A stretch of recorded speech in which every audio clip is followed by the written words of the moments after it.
Olá, estamos aqui mais uma vez para uma leitura comentada do livro Caderno Proibido. Leitura essa que será a sexta leitura. E hoje a gente vai ler os capítulos 5 de janeiro e 7 de janeiro. Então vamos lá. 5 de janeiro. Amanhã é a Epifania. Felizmente, as festas terminaram. Não sei por que todo ano eu espero por elas com certa ansiedade, uma íntima sensação de júbilo, e depois elas sempre me deixam uma grande melancolia. Isso acontece, sobretudo, desde que Ricardo e Mirella já não são crianças, talvez justamente desde que pararam de acreditar na Befana. Aqui ela tem um asterisco que a autora ela explica o que é essa Befana. Na verdade, a Epifania é uma festa é, tradicional na Itália que comemora os Reis Magos, né, no dia 6 de janeiro, né? Como nós também tradicionalmente temos essa comemoração aqui no Brasil. A Befana, ela é a personagem principal dessa festa, porque ela é uma espécie de uma bruxa boa, que voa numa vassoura aí toda desgastada, e ela vai na casa das crianças e coloca doces ou brinquedos nas meias das crianças que tiveram bom comportamento. E nas das crianças que não tiveram bom comportamento, ela coloca carvão ou então alho. Essa festa, ela ainda existe hoje, só que eles substituíram o carvão e o alho por uma espécie de tipo um tabletinho assim de açúcar negro, para substituir o carvão. Mas é uma festa, né? E a Befana é uma personagem. Continuando. Antes eu adorava pôr as lembrancinhas nas meias com a ajuda de Michele, enquanto as crianças dormiam. Até comprei um livro alemão que ensinava como preparar de modo poético os presentes de Natal. Todo ano inventava surpresas diferentes.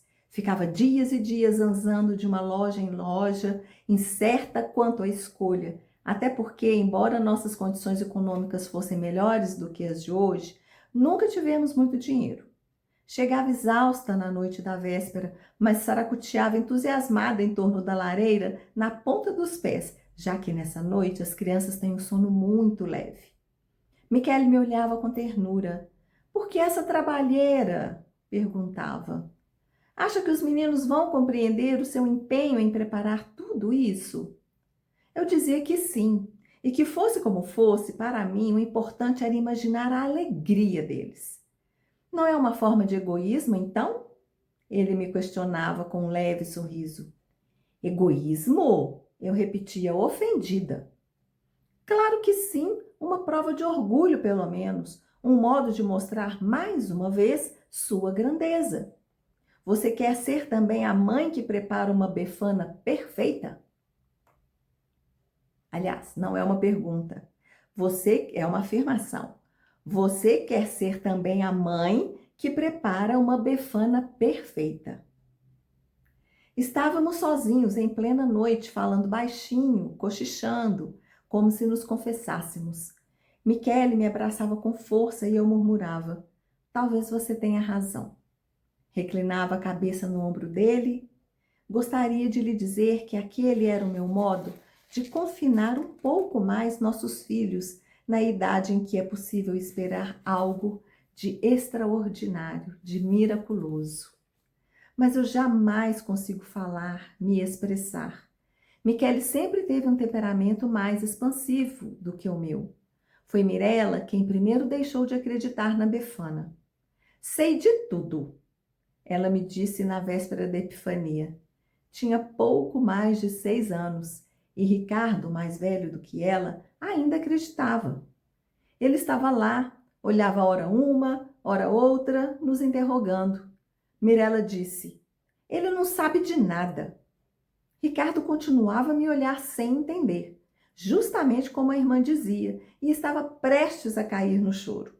Então eu fiz uma coisa reprovável. É raro eu não controlar meus nervos. Dei um tapa em Mirella. Ricardo começou a chorar. Michele correu e, embora tivesse vontade de me reprovar, disse às crianças que era muito mais legal assim, era muito mais legal que fosse a mamãe. Mirella respondeu: não acho. Esta noite, eu também fiquei acordada, preparando alguns presentinhos para os meninos. Michele queria me fazer companhia e eu disse: não, obrigada, pode ir dormir. Mas era porque depois eu pretendia escrever. Agora, por trás de qualquer coisa que eu faça ou diga, existe a sombra deste caderno. Nunca poderia acreditar que tudo o que me acontece ao longo do dia merecesse ser anotado. Minha vida sempre me pareceu meio insignificante, sem acontecimentos notáveis além do casamento e do nascimento das crianças. Mas desde que, por acaso, comecei a manter um diário, percebo que uma palavra, um tom, podem ser tão importantes ou até mais quanto os fatos que estamos habituados a considerar como tais. Aprender a compreender as coisas mínimas que acontecem todos os dias talvez seja aprender a compreender realmente o significado mais recôndito da vida. Mas não sei se isso é um bem. Temo que não. Ao fazer estes embrulhos, que contêm presentes utilitários, luvas para Michele, meias para Ricardo, um estojo de pó de arroz para Mirella, eu me dizia que daqui a pouco começarei a preparar a befana para os netos. Michele já me disse isso uma vez sorrindo. Você renunciará pelo menos ao papel da avó que prepara uma befana perfeita? Você se empenha muito nessas provas, se desgasta. Ele me disse essa frase na presença dos meninos, que me olharam com estupor.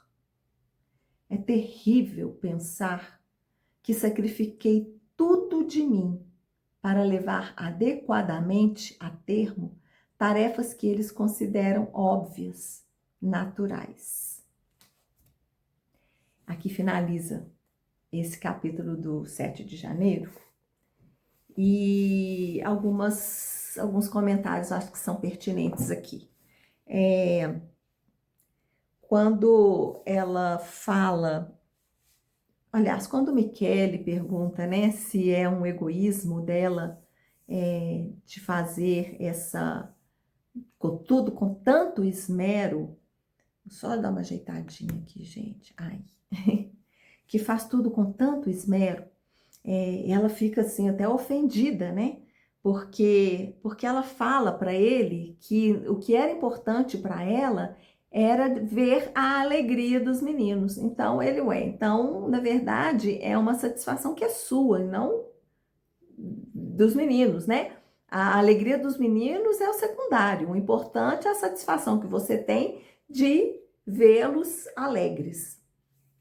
E aí ela fica meio assim, né? Acha que ele até pode ter razão, mas, na verdade, né, quando ela escreve no caderno, ela fala, né, que era, na verdade, no fundo, era a forma como ela tinha de ainda manter as crianças como crianças, né? De manter essas crianças com com esse imaginário vivo, né? Com essa visão do extraordinário, dessa coisa do miraculoso, né?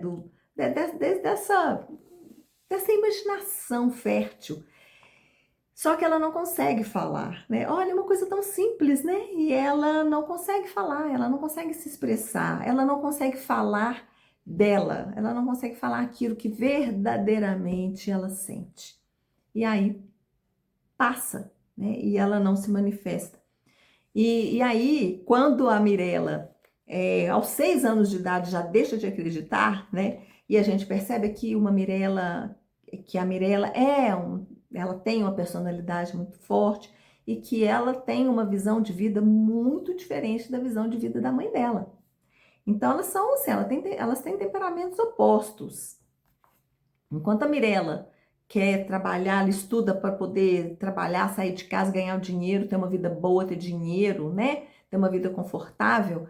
A Valéria, ela se conformou e acha que aquela vida dela tá, né? Aquela vida que ela vive né, nessa dificuldade toda, com tantas restrições financeiras, sem fazer nada de diferente ali, sempre naquela vidinha, para ela que aquilo dali tá tudo bem, né? E ela tem orgulho disso, a Mirella não tem, né? Então a Mirella, ela realmente, ela pensa alto e ela pensa muito alto. E aí, obviamente que é uma pessoa mais prática, né? Então ela, essa coisa desse imaginário dela aí, num instantinho já acabou. Falei, não, isso aí não existe, não. Esse negócio de Befana, isso aí é invenção, né? Não tem nada a ver. E aí, isso dói na Valéria, porque, né, exatamente aquele esforço que ela mantinha de deixá-los, né, crianças, o quanto mais ela pudesse. E ela, nesse momento, ela fala que ela se descontrola, né? Que ela sempre teve muito controle das reações dela e dá um tapa, né, na Mirella. Então a gente vê que foi uma reação muito impulsiva, coisa que ela não tinha. Então, assim, a gente percebe que a Valéria, ela vai engolindo as coisas, ela vai engolindo, ela vai engolindo. E aquilo só vai entrando, só vai entrando, só vai enchendo ali um baú cheio de coisas, porque ela não consegue botar para fora, ela não consegue se expressar. E aí, assim, em algum momento isso vai sair de alguma forma. E às vezes sai de uma forma mais agressiva, porque ela não olha para isso, né? Ela só vai engolindo, engolindo. Então, em algum momento isso tem que sair. Isso aí vai sair de alguma forma. E saiu na forma desse tapa, né, na Mirella. Então, assim, a gente vê, né? Eu acho que é interessante a gente deixar isso aqui bem, frisar bastante essa questão dessa relação das duas, né? Existe um complexo materno aí, complexo, um complexo, né? É um complexo muito evidente, e elas são muito opostas, então elas vivem muito nesse conflito, exatamente por pensarem muito diferente uma da outra. E ela, né, de novo, ela fala da sombra do caderno, né, que agora ela tem essa necessidade de escrever sobre qualquer coisa que aconteça, qualquer fato do dia, ela tem vontade de escrever. Por quê? Porque agora ela está desenvolvendo um olhar diferente. As coisas agora estão mexendo com ela. Antes ela vivia aquela vida de não ver nada, né? Ela só queria deixar a família dela viver, ter aquele bem-estar, tudo funcionando perfeitamente, porque essa é a função dela nessa família. E aí agora, como ela está conseguindo se expressar através do caderno, né? Eu acho que essa parte aqui é a parte principal desse capítulo, né? A grande sacada dela, que ela fala que uma palavra, né? Um tom, uma forma, um tom de voz pode ser tão importante, ou até muito mais importante do que aquelas coisas que ela achava que era importante, porque ela sempre achou a vida dela muito insignificante, sem importância. Por isso, né? Porque a vida dela, ela não vive uma vida. Ela vive uma rotina, né? Que é sempre a mesma e é naquela função de mãe, de esposa e de manter tudo em perfeita ordem. Então, quando o Michele questiona dessa perfeição, né, e desse desgaste lá na frente, é isso. Ela é a mãe perfeita, ela é a esposa perfeita, ela é aquela pessoa que vai deixar tudo perfeito. Então, ela não tem tempo de olhar para ela. Ela não tem tempo, porque se ela olhar para ela e ver que tem alguma coisa ali que algum sentimento que vai contra ao que está se manifestando, ela tira aquela perfeição, a perfeição que ela mesma, né, dessa fachada de perfeição que ela criou para a família dela. Então, ela não dá, ela não se permite isso. E aí, agora que ela consegue ver isso, nossa, isso para ela, assim, vai ser algo, com certeza, assim, uma mudança de nível, porque ela se permitiu, né? Agora ela consegue, ela ampliou o olhar dela, ela ampliou esse ouvir dela. Então, assim, até um tom de voz, um olhar que é lançado a ela vai entender de uma forma diferente, ela vai conseguir captar que aquele olhar, ele não é um olhar qualquer, é um olhar específico. Então, ela está ampliando, né, essa visão de vida que ela tem, das pessoas, da família, né, dos amigos, dos pais e por aí vai. E quando, né, ela finaliza que esse capítulo, né, essa redação desse dia, quando ela constata, né, com muita tristeza, a gente sente no tom, né, que ela escreve, olha, né, nesse tom que ela escreve, porque ela falou que ela sacrificou tudo dela para poder levar adequadamente, né, a termo as atividades, né, as tarefas, que na verdade eles achavam que eram coisas óbvias, e para ela tinha tanta importância aquilo, de fazer aquilo tão perfeito e entregar tudo tão adequado, e que para eles pouco importava.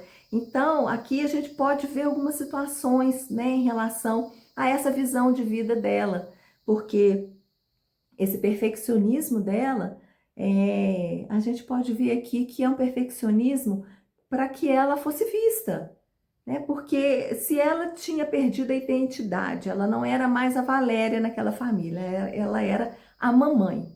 Então, a mamãe que cumpre a funções, né?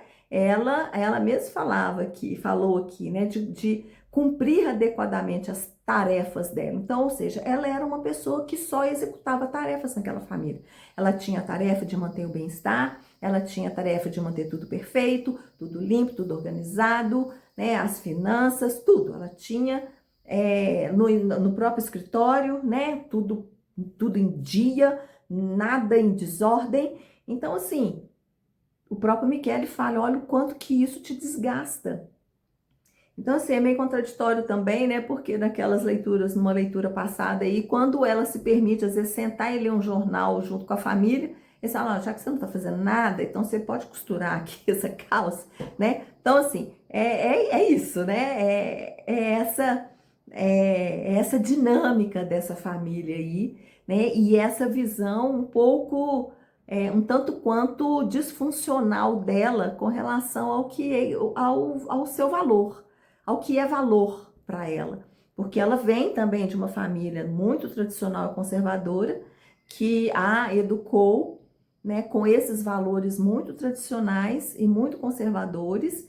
E aí o embate dela com a Mirella é exatamente porque a Mirella não tem esses valores, né? Não são os mesmos valores que os dela, mas ela ainda, né, fica ali se mantendo nesses valores. Então, como ela é a mamãe, ela não é a Valéria, então ela, para ela ser vista por aquela família, por ela ser admirada, para ela ser pelo menos admirada por aquela família, ela tem que ser perfeita, né? E com isso ela perde essa conexão com ela mesma, ela não se permite se dar o direito da diversão, como ela fala aqui um pouquinho para trás, né? Ela nunca se deu, ela nunca soube, né, que ela poderia ter direito a se divertir. Então, assim, é isso, né? É como ela construiu, né, essa forma dela ser. E aí é assim que ela se coloca no mundo. Então vamos prosseguir aqui para o 7 de janeiro. Ontem, Michele me presenteou com uma graciosa caderneta de telefones. A que tínhamos estava em más condições. Os meninos têm o péssimo hábito de anotar os números a lápis, de qualquer jeito, em desordem. À tarde, ficamos em casa, sozinhos. Michele lia jornal e eu transcrevi os nomes da velha para a nova caderneta. Não se passaram mais de 6 ou 7 anos desde que os copiei pela última vez. No entanto, percebo que era inútil transcrever muitos nomes, dentre os primeiros escritos na velha caderneta. Seus lugares foram ocupados por outros anotados ao lado, a lápis, às pressas. Perguntei a Michele se ele achava que somos volúveis em nossas amizades, e ele respondeu que sempre pensou o contrário. Então lhe mostrei a velha caderneta, dizendo: no entanto, e assim, como sempre acontece no início de um novo ano, começamos a discorrer, a repassar nossa vida. Foi uma tarde linda, como há muito tempo não tínhamos. Por sorte, Mirella havia saído com sua amiga Giovanna. Do contrário, não tinha camuflado sua irritação, já que se entedia quando fica em casa conosco. Sempre diz isso com dureza, sem pensar que talvez eu também me entedie ficando em casa com eles nos dias festivos ou à noite. Mas ao contrário dela, não tenho sequer o direito de fazer tal comentário. E isso porque se os filhos podem confessar francamente como que se entediam com os pais, uma mãe nunca pode confessar que se entedia com os filhos sem parecer desnaturada. Fiz essa observação a Michele, enquanto copiava os números na caderneta. Ele, sorrindo, retrucou que fizemos o mesmo com nossos pais. Respondi que não concordo, que a mim, por exemplo, o estudo havia custado sacrifícios, porque não tinha vocação para isso, e, no entanto, eu não estudava só para obter quanto antes o direito de sair de casa, como Mirella. Sobretudo, não lembrava ter algum dia considerado a diversão como uma coisa que me coubesse de direito. Era cada vez uma sorte inesperada. De fato, tenho certeza de nunca ter respondido à minha mãe como Mirella muitas vezes responde a mim, quando lhe peço que faça alguma coisa e me ajude nas tarefas domésticas. Não posso, não estou afim. Michele diz que isso é culpa da última guerra e daquela que, conforme se teme, pode eclodir de um dia para outro. Todos, e sobretudo os jovens, temem não poder se divertir. E por isso querem aproveitar o momento presente, divertir-se o dia todo. Talvez seja por causa desse propósito que não o conseguem a contento.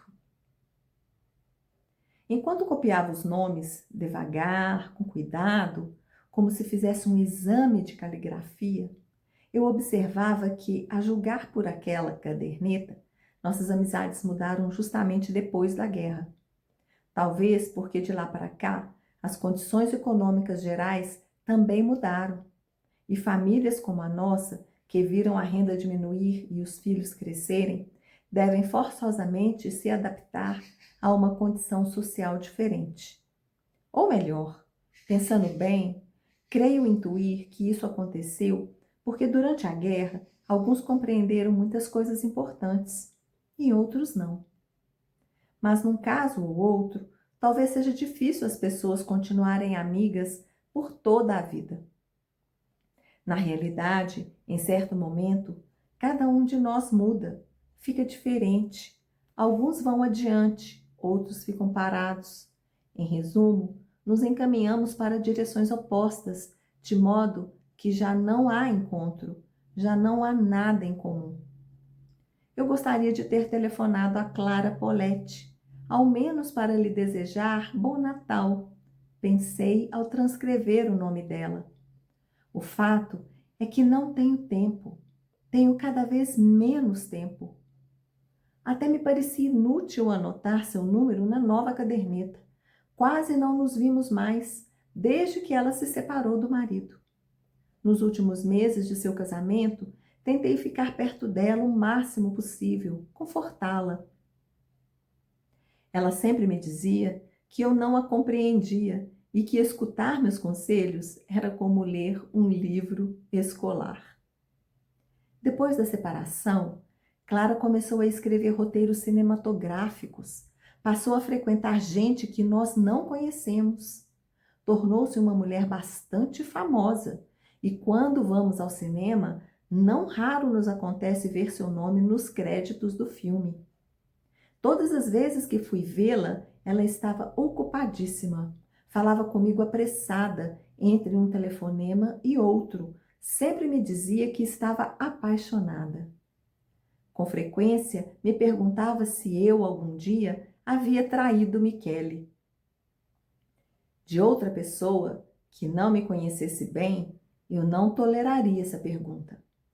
Mas a ela eu respondia rindo: que bobagem! Mas Clara é simpática. Talvez ficasse contente se eu lhe tivesse telefonado no Natal. Continua com Michele? Me perguntaria. Eu teria respondido: pare com isso, Clara. Lembre-se da nossa idade. Venha nos visitar, você precisa ver como estão os meninos. Enquanto acabava de copiar os nomes na caderneta nova, pensei que, por sorte, Michele e eu não mudamos em nada nestes anos. Ou pelo menos ambos mudamos do mesmo modo. E aqui também acho que cabe alguns comentários, né, gente? E logo aqui na primeira frase dessa anotação dela, te chamou a atenção quando ela fala que o Michele presenteou ela própria, né? Presenteou a Valéria com uma graciosa caderneta de telefones. E aí eu fiquei pensando, né, que é mais um reforço da visão que essa família tem da Valéria como uma mãe, né, como função, como estar ali para cumprir tarefas. A responsabilidade de manter essa caderneta organizada era dela, na casa. Como, né, a gente já viu aqui que eles tinham, né, algumas responsabilidades, cada membro da família. E a dela, entre tantas e tantas outras, era também de manter essa caderneta de telefones atualizada. E aí, ela recebe de presente. Gente, olha que coisa, né? Porque quando a gente presenteia alguém, a gente presenteia alguém. Algo que a gente sabe que aquela pessoa vai gostar, que vai usar, que é algo pessoal, né? A gente vê a pessoa falando, nossa, isso é a cara de fulano, isso é a cara de fulana. Então a gente tem prazer, né, de dar aquele presente sabendo que ela vai usar para ela, identidade. E aqui ele presenteia ela com um objeto de trabalho, que era a função dela naquela casa. Então, mais um reforço de como que ela se colocava naquela casa, naquela família, e de como que a própria família havia, né?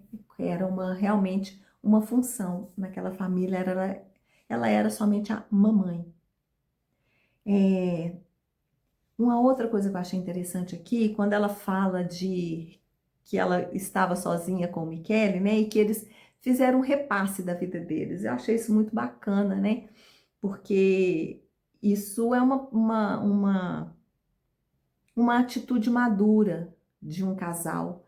Então, quando, né, pessoas vivem juntas, né, que são ali parceiros, são companheiros, de ter essa atitude é muito legal, é muito bacana, porque isso demonstra uma certa maturidade. E fazer esse repasse, né, de tempos em tempos é muito bom, porque a gente tem a oportunidade de falar, né, o que tá legal, ou então o que não agradou, né, alguma atitude que não tá, né, não tá trazendo, não tá fazendo o outro feliz, que tá causando algum desconforto. E ali nesse repasse, quando ele é feito de uma forma madura, com um diálogo maduro, ele só tende a fazer esse casal amadurecer, subir de nível, né? Esse amadurecimento em conjunto. É claro que cada um amadurece de um jeito, mas enquanto casal, eles conseguem ter um crescimento. Então, achei essa atitude dela muito, muito bacana. E aí, quando ela fala, né, que por sorte, né, que aí eu li assim, graças a Deus, a Mirella não estava em casa nesse momento, porque a Mirella, ela fica entediada nessas situações, ela fica entediada de ficar com os pais ali, né? E ela não tem papo na língua, e ela fala isso mesmo. E aí a Valéria, ela fala, né, que é como se a Mirella também não pensasse que ela, Valéria, também se entendia de ficar ali às vezes com eles em dias festivos. Às vezes ela queria fazer uma coisa diferente, ela queria sair, ver a festa na rua, né, ao invés de ficar ali lendo um jornal, ouvindo um rádio. Então, assim, ela também se entendia, mas só que ela não tem sequer o direito de se manifestar nesse sentido, porque se entediar com os filhos, ela ia ser considerada uma mãe desnaturada.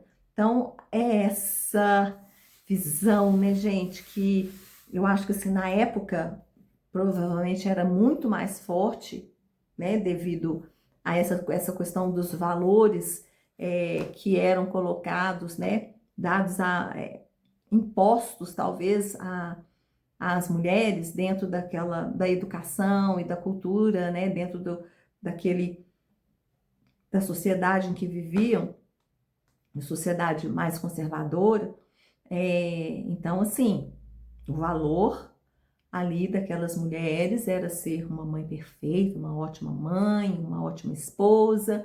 Então, se entediar com os filhos, se sentir raiva dos filhos, era algo assim, totalmente inaceitável. Isso aí ela ia ser considerada, igual ela falou aqui, desnaturada, que coisa horrorosa. E aí eu acho que isso vale para os dias de hoje, porque essa visão de mãe, a mãe perfeita, a mãe que ama incondicionalmente, a mãe que tá ali a tempo e a hora, que tem que estar totalmente disponível para os filhos a qualquer momento, isso gera uma culpa gigante nas mães que pensam dessa forma, porque criou-se, né, uma imagem de mãe se equiparando a uma santa. E os santos não têm esses sentimentos, né, ruins, entre aspas, aí, principalmente em relação aos filhos, né? Então, essa visão dessa mãe, né, unindo com esse arquétipo aí dessa santa, né, traz para as mães um conflito interno muito grande, porque mãe é ser humano também, né? Mãe sente raiva, mãe se entedia, mãe também quer um tempo para dar uma descansada, ela se cansa, né? Então, assim, só que isso está tão incrustado, né, na nossa psique, no nosso inconsciente pessoal e também no inconsciente coletivo, que quando esse sentimento vem junto uma culpa gigante.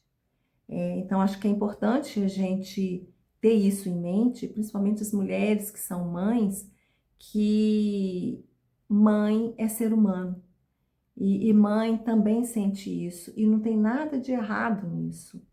Nada de errado, né? Então, isso é viver, isso é da condição humana. Então, é isso, né? É prestar atenção nessa emoção e se permitir sentir. Se permitir sentir, porque quanto mais reprime, pior é. Porque quanto mais se reprime, às vezes, esses sentimentos, pode ter aquela reação que a Valéria teve naquele impulso de bater na Mirella. Porque isso vai vir com uma carga muito grande. Muito, porque isso vai potencializando, né? Vai ficando enorme e aquilo vira um vulcão.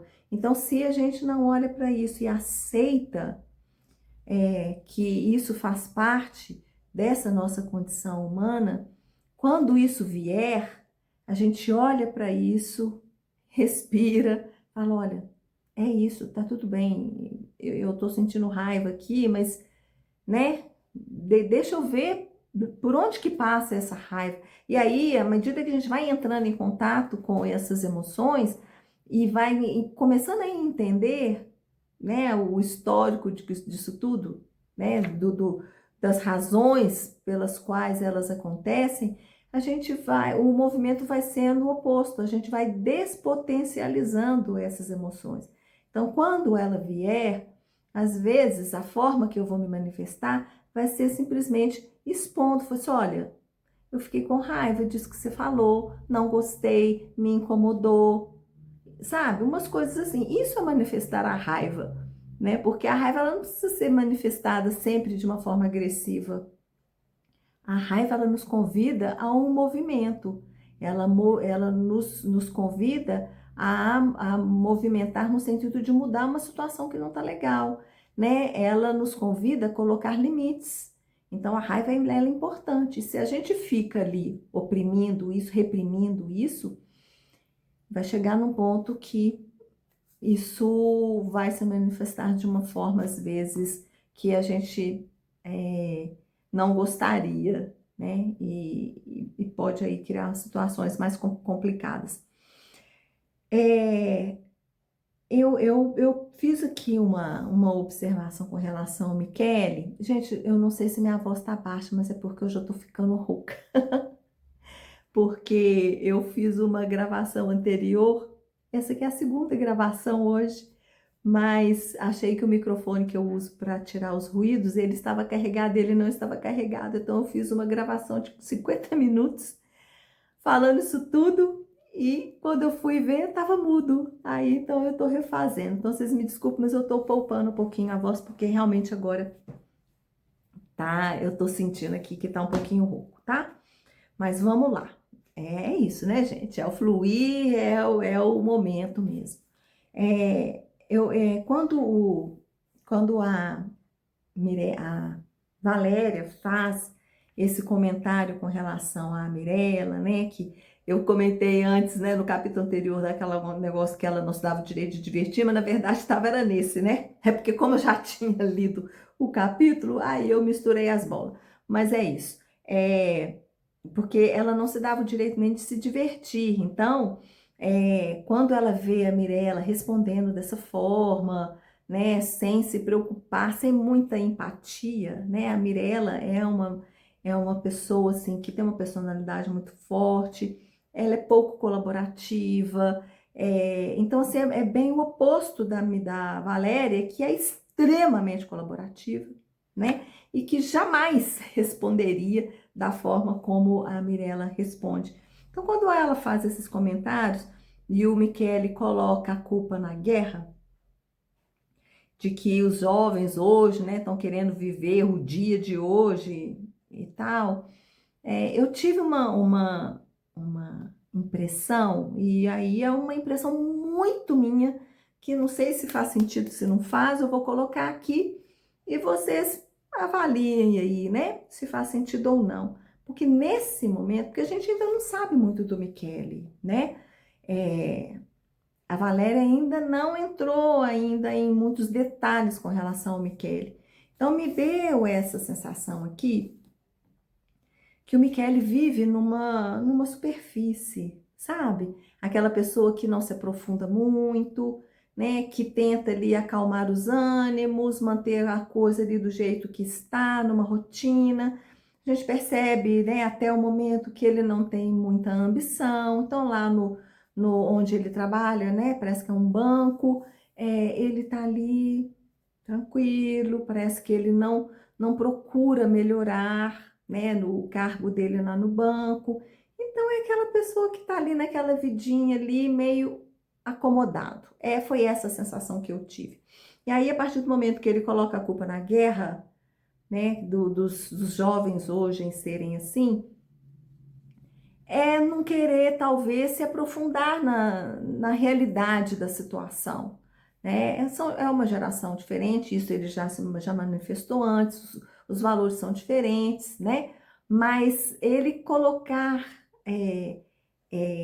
justificar, generalizar para algo que está totalmente fora, que eles viveram, que foi muito traumático, mas é como se ele não colocasse isso para dentro de casa, porque a Mirella não é como todo mundo, a Mirella não é todos os jovens. Então, é como se ele não quisesse, de uma certa forma, admitir que a Mirella, ela tem, às vezes, né, esse comportamento de querer ser exatamente o oposto dos pais, porque às vezes ele não quer ver isso, né? Que ele é essa pessoa, possivelmente, que se acomodou na vida, né? Mas isso é uma percepção muito minha, não sei se faz sentido, tá? Mas quando eu li esse pedaço, me veio isso em mente. E aí ela fala da guerra, né? Dessa coisa mesmo, realmente, que foi traumática e que não tem como ser a mesma pessoa antes, a pessoa que era antes da guerra ser a mesma pessoa no pós-guerra. Isso é impossível, né? Viver uma experiência tão traumática, onde os países são totalmente devastados e tem que começar tudo do zero, né? Passando fome, passando necessidade, às vezes não tendo um lugar de morar, né? Tendo financeiramente, né? Eles tinham fichas para poder comprar alimentos, então tudo muito restrito. Então, assim, isso é uma experiência extremamente traumática para quem passa por essa situação. Então, isso muda com certeza a vida e a concepção de vida das pessoas. Só que ela fala aqui que tem algumas pessoas que não, né? Mas isso aí é de cada um, né? É a situação de amadurecimento e entendimento da vida de cada um. Então, quando ela fala disso, aí ela faz essa constatação mesmo, né? Que realmente, assim, de certo momento da vida, os caminhos, eles se mudam de direção. Então, às vezes, realmente não dá para manter uma mesma amizade pro resto da vida. Existem casos que sim, mas existem casos que não. E que tá tudo certo, que a vida é assim, os caminhos mudam, né? Os interesses mudam, a situação de vida muda, o amadurecimento muda, as experiências mudam. E com isso os caminhos vão mudando também. Então, caminhos que eram ali paralelos, às vezes um vai para um lado, outro vai para o outro, os interesses, né, são diferentes. E então as coisas vão mudando, e isso é natural, né? E a gente vê isso hoje, né? E é importante a gente ter essa percepção, porque às vezes as pessoas se afastam de nós, e às vezes a gente se ressente disso. Mas é importante ver, né, pessoal? Ela se afastou, às vezes, porque realmente, assim, os interesses não são mais os mesmos. O caminho, ela preferiu tomar um caminho diferente do caminho que eu acho que é importante para mim, que faz sentido. E tá tudo certo, né? A vida é assim. E aí, quando ela fala da Clara, né, que ela ficou, né, se ressentiu aí um pouquinho desse distanciamento, porque é uma amiga que ela gostava e tudo mais. E aí ela fala aqui, né?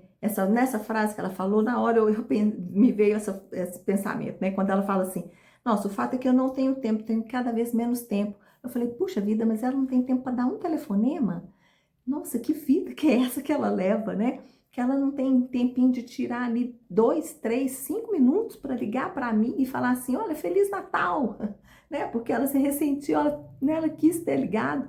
Oh, Feliz Natal, tudo de bom, como é que você tá e tal, e tchau, nem 5 minutos. Falei, pai do céu, o que é isso, né? Então, assim, mais uma vez ela reforçando, né, que essa vida dela, que era só de realmente só manter a família naquela função e de não olhar para si própria, de não se permitir um momento de descanso, de não se sentir prazer, de não se permitir divertir, de respirar, de pausar.